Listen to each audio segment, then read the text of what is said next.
আচ্ছা, আপনি কখনো একটি অ্যামাউন্টকে পোস্ট অফিসে দুটি স্কিমে ইনভেস্ট করে দেখেছেন? দেখেননি, কিন্তু এরকমটা করা যায়। নমস্কার, আমি অভিষেক আর আপনারা দেখছেন বাংলা জ্ঞান থেরাপি।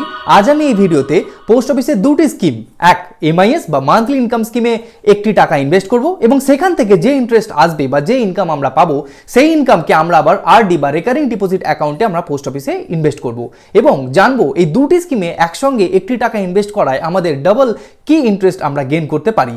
ভিডিওটি সম্পূর্ণ দেখার জন্য আপনাদের কাছে অনুরোধ রইল। চলুন স্টেপ বাই স্টেপ আমরা দুটি স্কিম সম্পর্কে জানবই এবং ক্যালকুলেশন করে দেখাবো যে এই স্কিমে ইনভেস্ট করলে আপনার ডাবল বেনিফিট কিভাবে আপনি পাবেন। ক্যালকুলেশন করে তো আমরা দেখবই, কিন্তু ক্যালকুলেশন করে দেখার আগে আমি আপনাদের এমআই স্কিম সম্পর্কে বলবো। এমআইএস বা মান্থলি ইনকাম স্কিম এর নামের সঙ্গে বোঝা যাচ্ছে যে এই স্কিমে ইনভেস্ট করলে প্রতি মাসে একটি নির্দিষ্ট অ্যামাউন্ট আপনার ইনকাম হিসাবে আসে। একদমই ঠিক। এই স্কিমে আপনি ইনকাম যদি চান তাহলে আপনি একটি লামসাম অ্যামাউন্ট আপনাকে জমা করতে হয়। যেরকম ধরুন আপনি পোস্ট অফিসে 1 লক্ষ টাকা এমআই স্কিমে ইনভেস্ট করলেন। 1 লক্ষ টাকা যদি আপনি ইনভেস্ট করেন তাহলে টানা 5 বছর বা 60 মাস আপনি একটি নির্দিষ্ট ইনকাম পেতে থাকেন। 1 লক্ষ টাকার বিনিময়ে আপনি প্রতি বছরে 7,400 টাকা আপনি ইনকাম পাবেন এবং টানা 5 বছর আপনি ইনকাম পাবেন। কারণ এই স্কিমে বর্তমানে 7.4% ইন্টারেস্ট রেট চলছে এবং 7.4% ইন্টারেস্ট রেট অনুযায়ী আপনি যে রিটার্ন সেই রিটার্ন পেলেন এবং তারপর 5 বছর পর ম্যাচুরিটি হয়ে যাওয়ার পর আপনি কিন্তু এখানে যে 1 লক্ষ টাকা ইনভেস্ট করেছিলেন সেই ইনভেস্টমেন্ট অ্যামাউন্ট কিন্তু আপনি আবার হাতে ফেরত পেয়ে যাবেন। বর্তমানে এই স্কিমে আপনি 9 লক্ষ টাকা পর্যন্ত একসঙ্গে ইনভেস্টমেন্ট করতে পারেন এবং স্কিমটি 5 বছরে। এই স্কিম সম্পর্কে যদি আপনি আরও ডিটেলসে জানতে চান তাহলে আমার বানানো এমআই স্কিম সম্পর্কে ভিডিওটি অবশ্যই দেখবেন, ওখানে আমি সম্পূর্ণ ডিটেলসে আলোচনা করি। কিন্তু এই ভিডিওতে আমরা শুধুমাত্র এমআই স্কিম সম্পর্কে জানবো না। এই ভিডিওতে আমরা এমআই স্কিমে যে ইনভেস্টমেন্ট করেছি সেই ইনভেস্টমেন্ট অ্যামাউন্ট থেকে আমাদের যে প্রতি মাসে ইনকাম আসবে সেই ইনকামকে আমরা কি করব, আরডি বা রেকারিং ডিপোজিট অ্যাকাউন্টে পোস্ট অফিসে ইনভেস্ট করব। তাহলে পোস্ট অফিস রেকারিং ডিপোজিট সম্পর্কে জানবো। পোস্ট অফিসে রেকারিং ডিপোজিট অ্যাকাউন্ট আপনি যে কোনো পোস্ট অফিসে ওপেন করাতে পারেন এবং মাসের নির্দিষ্ট একটি টাইমে আপনি এই অ্যামাউন্ট জমা দিতে পারেন পোস্ট অফিসের অ্যাকাউন্টে এবং টানা 5 বছর আপনাকে ওই মাসের ওই তারিখেই আপনাকে ওই টাকা জমা করতে হবে। নির্দিষ্ট অ্যামাউন্ট আপনি জমা করে গেলেন, 5 বছর পর একটি পুরো ম্যাচুরিটি অ্যামাউন্ট আপনি হাতে পাবেন সুদ সহ। এতে কি বলবো আমরা আরডি বা রেকারিং ডিপোজিট অ্যাকাউন্ট। এবং এই রেকারিং ডিপোজিট অ্যাকাউন্টে আপনি সারা বছরের টাকা একবারও জমা দিতে পারেন এবং তার জন্য স্পেশাল রিবেট বা ছাড় পাওয়া যায়। আপনি 12 মাসে 12 বার টাকা না জমা দিয়ে একবারে যদি টাকা জমা দেন সারা বছরে সেখানে আপনি ছাড় পাবেন। এ তো গেল রেকারিং ডিপোজিটের কথা। এবার আমরা জানবো যে আমরা প্রথমে যেটি বলেছিলাম যে 1 লক্ষ টাকা আমরা পোস্ট অফিস এমআই স্কিমে জমা করব এবং সেখান থেকে আমরা মাসে যে ইনকাম পাবো সেই ইনকামকে আমরা আবার আরডি বা রেকারিং ডিপোজিট স্কিমে বিনিয়োগ করব। তারপরে আমরা যে ডাবল ইন্টারেস্ট গেইন করব সেই ক্যালকুলেশন আমরা জানবো।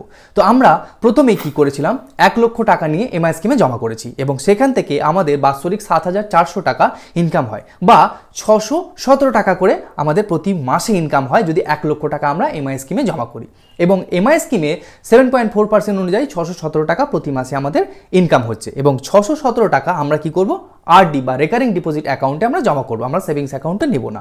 তাহলে আমরা দুটো স্কিমই একসঙ্গে ওপেন করে নিলাম এবং এখান থেকে 617 টাকা আমরা আরডি স্কিমে জমা করব। কিন্তু মনে রাখবেন আরডি স্কিমে কিন্তু 617 টাকা এরকমভাবে জমা করা যায় না, 610 টাকা করে আমাদের জমা করতে হবে। তাহলে আমরা 617 টাকা ইন্টারেস্টটা যেটা পাচ্ছি তাকে আমরা 610 টাকা করে প্রতি মাসে আরডি বা রেকারিং ডিপোজিট অ্যাকাউন্টে আমরা জমা করি এবং 5 বছর পর যদি আমরা দেখি তাহলে আমরা এই রেকারিং ডিপোজিট অ্যাকাউন্ট থেকে সুদ সহ আমরা যে ম্যাচুরিটি অ্যামাউন্ট পাবো তা প্রায় 43,306 টাকার মতো আমরা ইন্টারেস্ট বা সুদ সহ আমরা ফেরত পাবো 610 টাকা করে ইনভেস্টমেন্ট করে। এবং 5 বছর পর আমরা যেহেতু পোস্ট অফিসে 1 লক্ষ টাকা এমআই স্কিমে জমা করেছিলাম সেই 1 লক্ষ টাকা আমরা আবার রিটার্ন পাবো। সুতরাং 5 বছর পর আমাদের দুটো ইন্টারেস্ট এক জায়গায় করে বা দুটো স্কিমের যে ম্যাচুরিটি অ্যামাউন্ট তা হলো 1 লক্ষ টাকা এবং এদিকে 43,306 টাকা, এই দুটো কম্বাইন্ড হয়ে আমার 1,43,306 টাকা আমি টোটাল ইন্টারেস্ট হিসেবে পেলাম। অনেকেই এইভাবে ইনভেস্টমেন্টের জন্য পরামর্শ দেয়, বলা হয় এইভাবে ইনভেস্টমেন্ট করলে আপনার যে রিটার্ন তার দ্বিগুণ হিসাবে আপনার কাছে ফেরত আসে। কিন্তু আমি আপনাদের বলবো আপনারা যদি প্রতি মাসে একটি নির্দিষ্ট ইনকাম রিটার্ন হিসাবে পেতে চান বা ইনকাম হিসাবে পেতে চান তাহলে আপনার পোস্ট অফিস এমআই স্কিমে আপনি রিটার্ন বা ইনভেস্টমেন্ট করতে পারেন। কিন্তু যদি আপনারা প্রতি মাসে ইনকাম না চান তাহলে আপনারা পোস্ট অফিসের আরও একটি ভালো স্কিম আছে ন্যাশনাল সেভিং সার্টিফিকেট, যেখানে বর্তমানে 7.7% ইন্টারেস্ট রেট চলছে। আপনি এই স্কিমে যদি ডাইরেক্ট 1 লক্ষ টাকা ইনভেস্টমেন্ট করেন তাহলে আপনি 5 বছর পর রিটার্ন হিসাবে 1,44,900 টাকা রিটার্ন পাবেন।